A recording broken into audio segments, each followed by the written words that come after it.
What up, everybody? It's your girl July from Kickback Couture. Today I'm going to explain how to make illustrious choirs or vocal ensembles with Humana. Just going to start off explaining every module of the plugin, and then I'll show you what melody I've created and we'll build upon that. Alright, let's start with the rack extension. Right here we have our patch selector. We can go up and down to go through the patches that are in the factory bank of Reason. Next, we have this browse patch folder, which will open the browser so you can see all of the patches. Then we have the save patch, so if we change anything in this, we can save this patch wherever we would like to, call it what we want, tag it, and save the format as that. That's the only option, and you can choose the location. To the right, we have the master volume, which will control the volume of the sound. To the very left, we have our modulation wheels, alright? The first one is the pitch wheel. Right now, the range is set to 2, so we can modulate it up to 2 semitones and down 2 semitones. So plus and minus 2.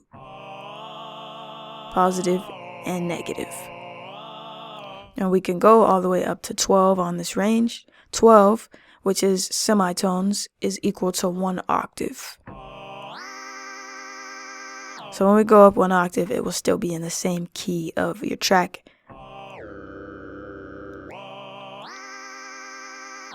Alright, next we have the mod wheel, alright, over here. Now right now, it is modulating the level. So if we move this up, it gets quieter. If we set this to 12 o'clock, it will not affect it. So anytime these knobs are set to 12 o'clock, they will not be affecting our modulation wheel. Our modulation wheel won't be modulating these. Sample start is more apparent in staccato sounds though. So if we were to go to the ah and change this, you can see how the beginning, the initial transient of the sound is cut off.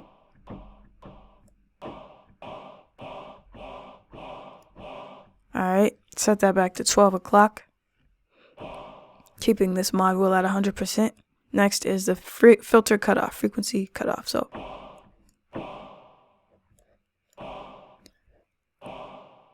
we gotta turn the filter on for this to work.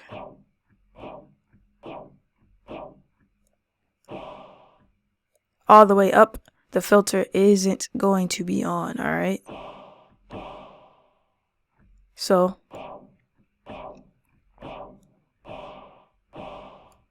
this allows us to modulate that filter cutoff.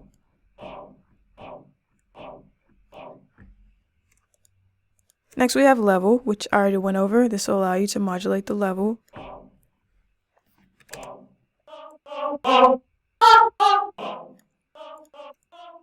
Set that to 0. Filter frequency.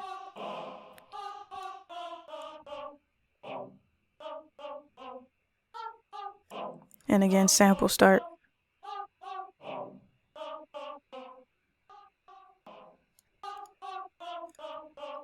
Alright.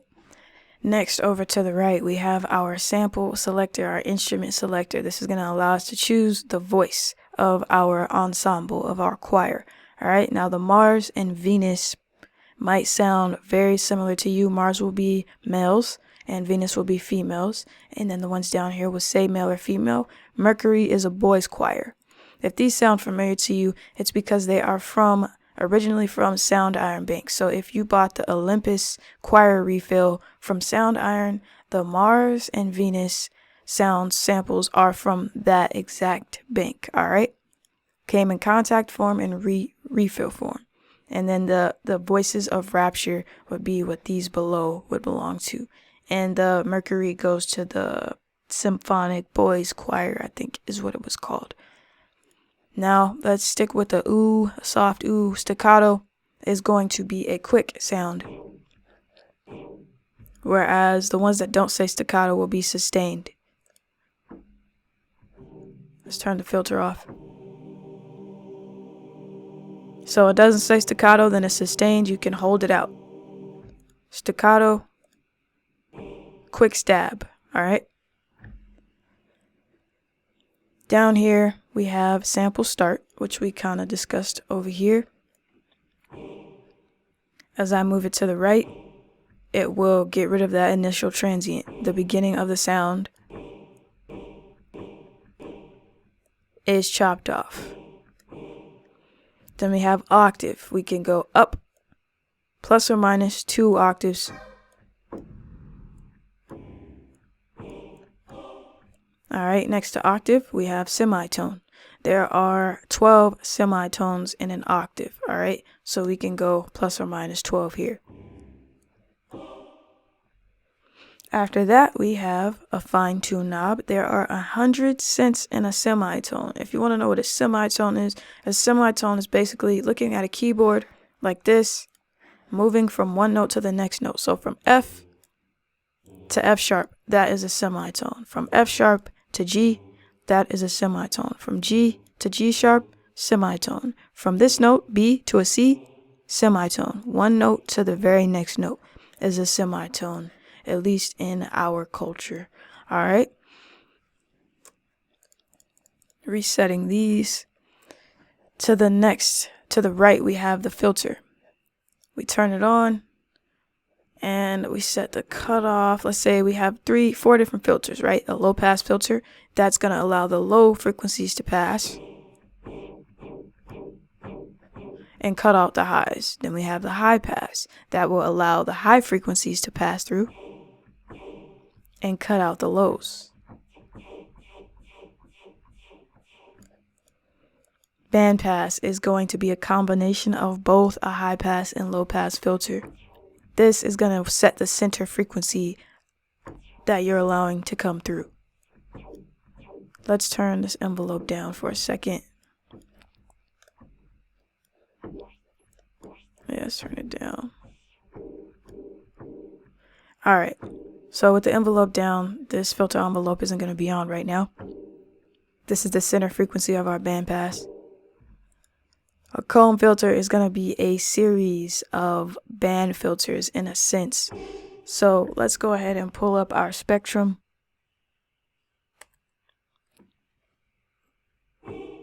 You see these notches and it's more like peaks and valleys. Like it goes up, it goes down. That's what the comb filter is doing. Sorry for the stutters.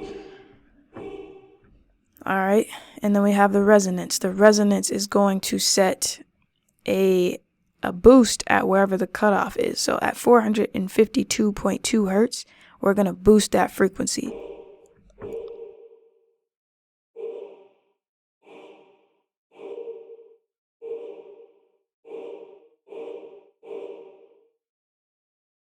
You can hear it more clear at certain frequencies. Now you can hear that sweeping with the resonance boosted as high as it is. All right, next we have envelope, which I had turned down. Envelope is going to allow us to set the shape of our filter.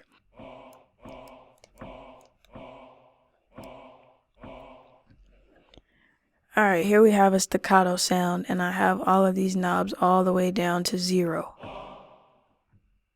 All right, filter cutoff is all the way up. It's not doing anything. Have our resonance up a little bit. We can even turn that down for this demonstration of the filter ADSR. A is attack. Attack is going to be the time it takes the filter to reach the set cutoff frequency. So right now, it's at 25K.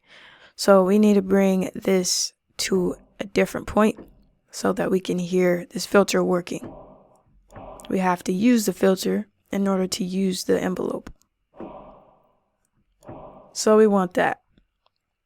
So if we pull this up, it's going to take longer to get to this cutoff frequency here. And let's go ahead and choose a sustain patch so we can hear what's going on. And you hear that filter slowly opening, allowing the high frequencies in. All right, decay. Decay is going to be what happens immediately after the attack is up, once you reach that full filter set value, which is here.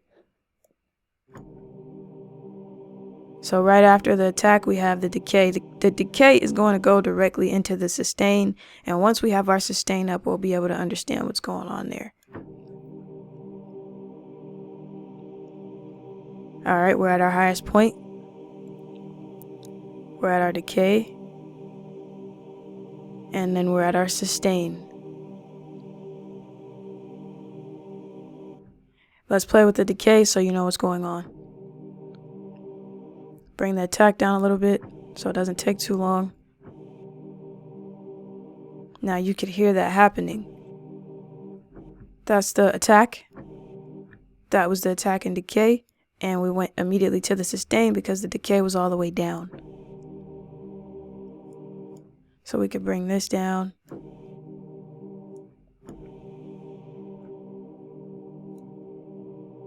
Alright. The sustain is just going to determine which value your filter will rest at while you're holding down the keys.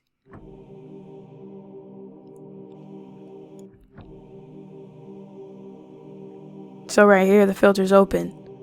Here the filter's closed. Then we have release. Release is going to set the speed the filter closes after you let go of the keys. Alright, now I have a staccato sound. If I just play a quick chord and let go of the keys, you won't hear that filter closing. If I bring it down, you'll hear that cut off turning on as soon as I let go. Right? Now over here we have the envelope percentage. This is going to be how much this affects the filter. So right now it's at 100%, so it will affect it. If I bring it down, it won't affect it. All right. Then we have velocity. Filter velocity is going to be how hard you hit the note. If you bring this up, will correspond to how much the filter is applied. So I'm hitting the note soft right now. As I hit it harder, let's go ahead and go with the sustain note. Soft note right here. Let's choose a different preset. Let's turn this filter on to demonstrate what these knobs do. Alright, now this velocity, filter velocity, is going to control how much the filter is applied based on how hard the note is being played. So soft note as opposed to a hard note. And for keyboard velocity, it's going to have the filter follow. So as we play a low key compared to a high key, the filter is more open towards the highs than the lows.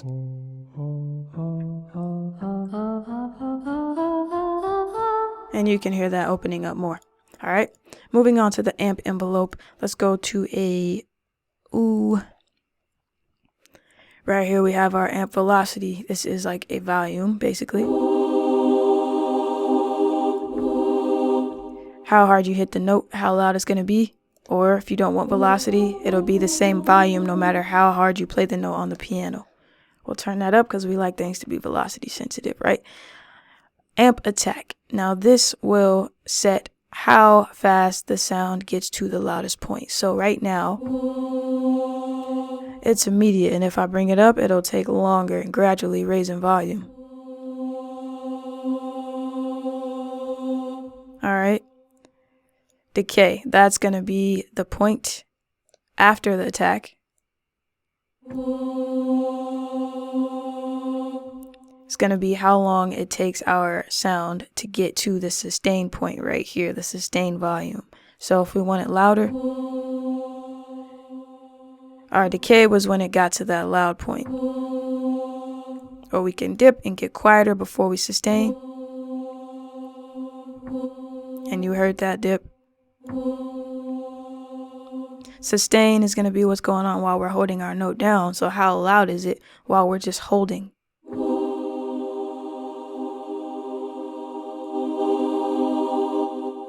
So basically it's a 4-step volume control, with the last being how loud the amp is or the sound is after you release, you let go of your notes. right? What if I bring this up? See, it's still playing. Now if I bring it down, play a note, and let go, the release is much quicker. Alright, let's move to the delay. Gonna turn the reverb off momentarily. Delay right here, this first knob, of course we have the on and off button. It's on now, the delay is set to 3/16. Now we can turn this off and set it to milliseconds. Now this sync button is going to allow us to sync the delay to the tempo of our beat, which mine is 156. Let's go ahead and select a staccato preset. Time, so I would like my time to be, let's say, a fourth. Feedback is going to increase the amount of delayed copies after, so ping pong is going to allow it to bounce back and forth between left and right stereo.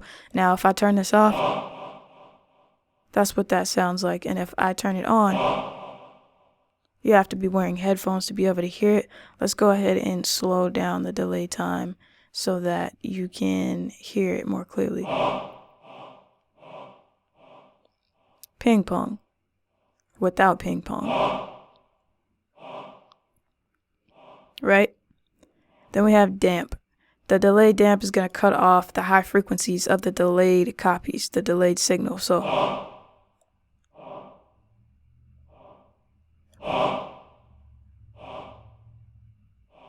it's like a high pass filter for the delay. Sorry, a low pass filter. Alright, and then here we have the amount, how much delay we want, how loud it is also.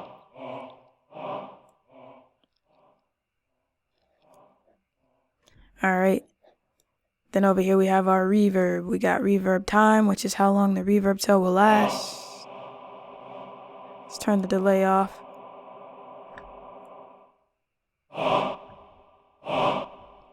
Pre-delay. If we want the reverb to start immediately or shortly after, all the way up to 200 milliseconds.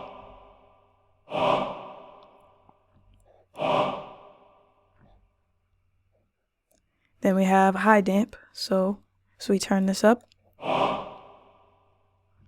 Let's turn the reverb time up so we can hear.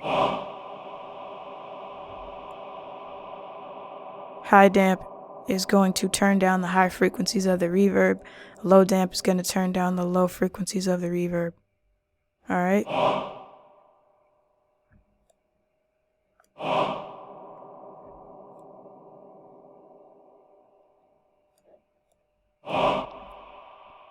Then we have amount. So it's kind of like a dry wet knob. How much do you want? Alright. That explains all of the parameters on the front of this Humana. Let's go ahead and flip to the back. Now we have sequencer controls, modulation inputs, and of course the audio output, which is going into the mix channel. If we wanted to control the sequencer and maybe connect it to an ARP, this is what this is for. Alright, so let's go ahead and go to utilities and we can grab a matrix pattern sequencer. Gonna flip to the front and I'm just gonna right click and select a random pattern here.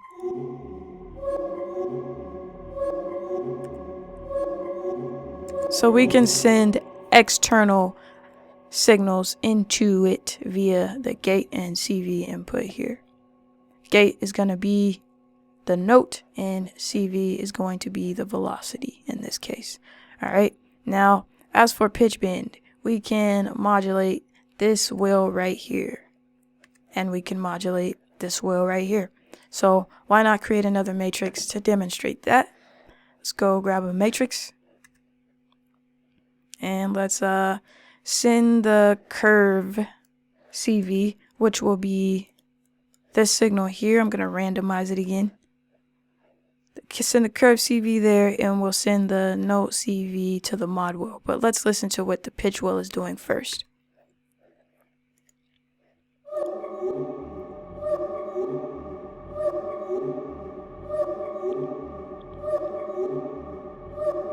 So this is without.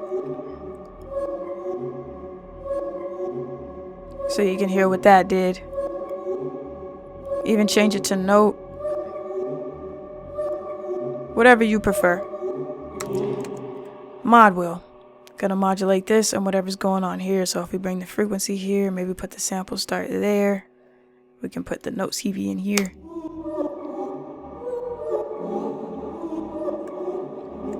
These knobs right here are gonna determine the amount of modulation we're allowing to happen. So at the highest point they're at 127, and as we bring it down they won't be affected.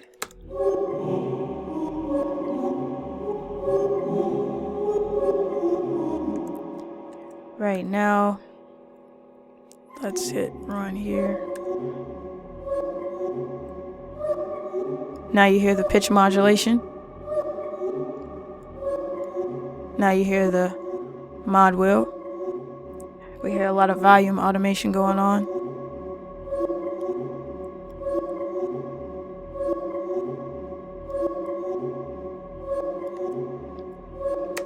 Alright, then next we have the modulation inputs in which we can modulate cutoff, resonance, and level.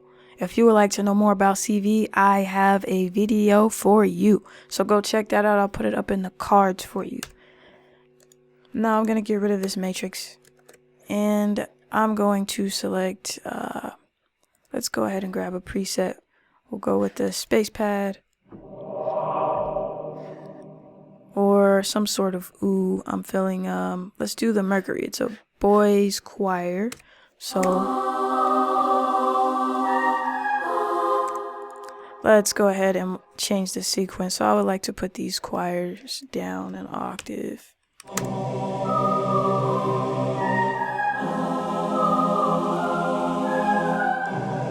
We can play with this a little bit and add the octave below or above or both. So this is in C minor, right?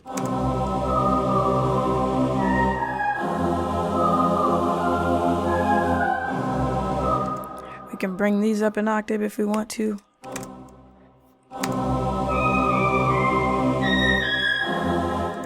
And we can double these. Sorry about the sound.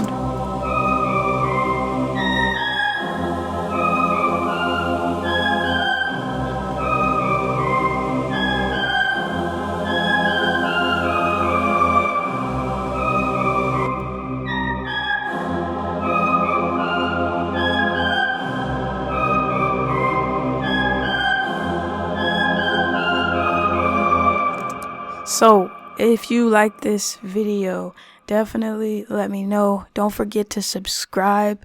Look forward to the next Reason device explanation, demonstration. It's all culture, kickback, and cookup.